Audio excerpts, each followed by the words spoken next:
In the heart of the Igbo-speaking region of Nigeria, nestled between rolling hills and dense forests, lay the small village of Umuocha. The village was a tapestry of mud huts with thatched roofs, surrounded by fields of yam and cassava. The air was always thick with the scent of earth and the sound of children laughing as they chased each other through the narrow paths. Umuocha was a place where tradition held sway, where the elders spoke in proverbs, and where the gods were believed to walk among the people. It was in this village that Adaeze was born, under a sky streaked with the colors of a setting sun. Her birth was both a blessing and a curse. Her mother, Neka, had prayed fervently to the goddess Allah for a child, and when Adaeze arrived, she was beautiful, with skin like polished ebony and eyes that seemed to hold the secrets of the universe. But her arrival was also marked by an omen. The midwife, an old woman named Nwanyi Mbem, had gasped when she saw the newborn's reflection in a calabash of water. The water had shattered, and the calabash had split in two. "This child carries a curse," Nwanyi Mbem had whispered, her voice trembling. "She must never look into a mirror, or misfortune will follow." The villagers, deeply superstitious, took the warning to heart. From that day forward, Adaeze was forbidden from seeing her reflection. All mirrors were removed from her home, and even the shiny surfaces of pots and pans were kept out of her sight. The villagers loved Adaeze, but they also feared her. They believed that her curse was a sign from the gods, a test of their faith and unity. As Adaeze grew older, she became aware of the whispers that followed her wherever she went. The other children would stare at her with a mixture of curiosity and fear, and the elders would shake their heads whenever she passed by. She was a puzzle, a mystery that no one could solve. But Adaeze was not content to live in ignorance. She yearned to know what she looked like, to understand why she was so different from everyone else. Her mother, Neka, tried to comfort her. "You are beautiful, my child," she would say, stroking Adaeze's hair. "But beauty is not just in the face. It is in the heart, in the way you treat others, in the way you live your life." But Adaeze was not satisfied. She wanted to see herself, to know her true self. She would often sneak away to the river, where she would stare at the water, hoping to catch a glimpse of her reflection. But every time she tried, the water would ripple and distort, as if the river itself was afraid to show her the truth. One day when Adaeze was 16, a traveling artist arrived in Umuocha. His name was Chike, and he was known throughout the region for his skill in capturing the essence of a person in his paintings. He was a tall, lean man with a face that was both kind and wise. His eyes sparkled with the light of someone who had seen much of the world, and his hands were calloused from years of holding a brush. Chika set up his easel in the village square, and soon a crowd gathered around him. He painted portraits of the villagers, capturing their likenesses with such precision that it seemed as if the people in the paintings might step out of the canvas at any moment. Adaeze watched from a distance, her heart pounding with a mixture of hope and fear.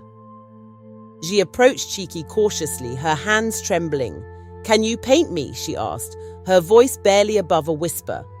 Cheek looked at her, his eyes narrowing as if he could see the turmoil within her.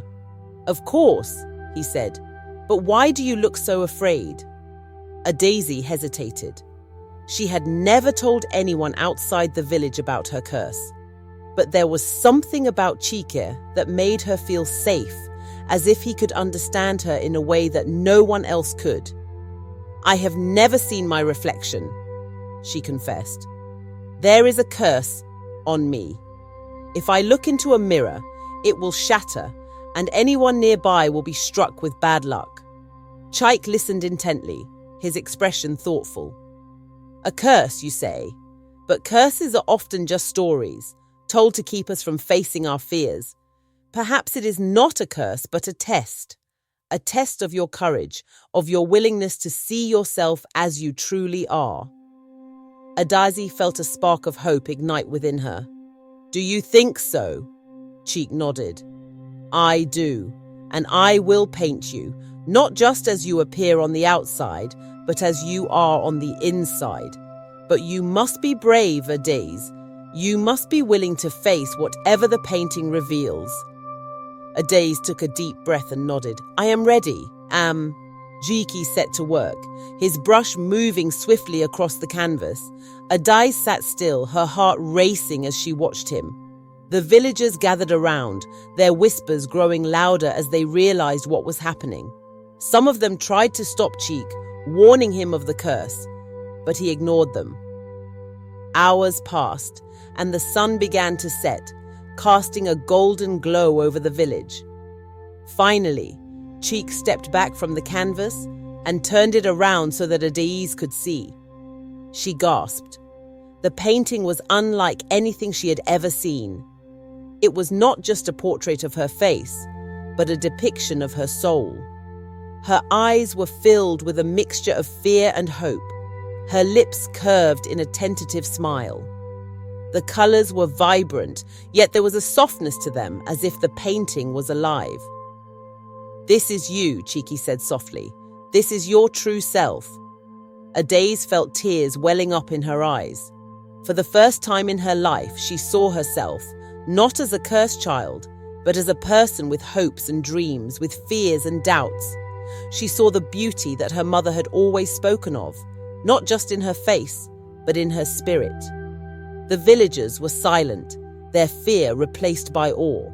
They had never seen anything like it. The painting seemed to radiate a kind of magic, a power that transcended the curse. But then, something unexpected happened. The painting began to shimmer as if it was alive. The colors swirled and shifted, and the image of Adaeze seemed to step out of the canvas. She stood before them, not as a reflection, but as a living, breathing person. The villagers gasped, and some of them fell to their knees, believing that they were witnessing a miracle. Adaeze reached out to touch the image, and as her fingers brushed against it, the image dissolved into a shower of light, surrounding her like a halo. Cheek smiled. The curse is broken, he said. You have faced your fear, and in doing so, you have freed yourself. Adaeze felt a weight lift from her shoulders, a weight that she had carried for as long as she could remember. She looked at the villagers, at her mother and at Chika, and she smiled. Thank you, she said, her voice filled with gratitude. Thank you for helping me see the truth. From that day forward, Adaeze was no longer the cursed girl of Umwocha. She was a symbol of courage, of the power of self-discovery, and of the importance of facing one's fears. The painting remained in the village square, a reminder to all who saw it that the truth, no matter how frightening, is always worth seeking. And as for Adaeze, she lived her life with a newfound sense of freedom, knowing that she had faced the mirror of truth and had emerged stronger for it.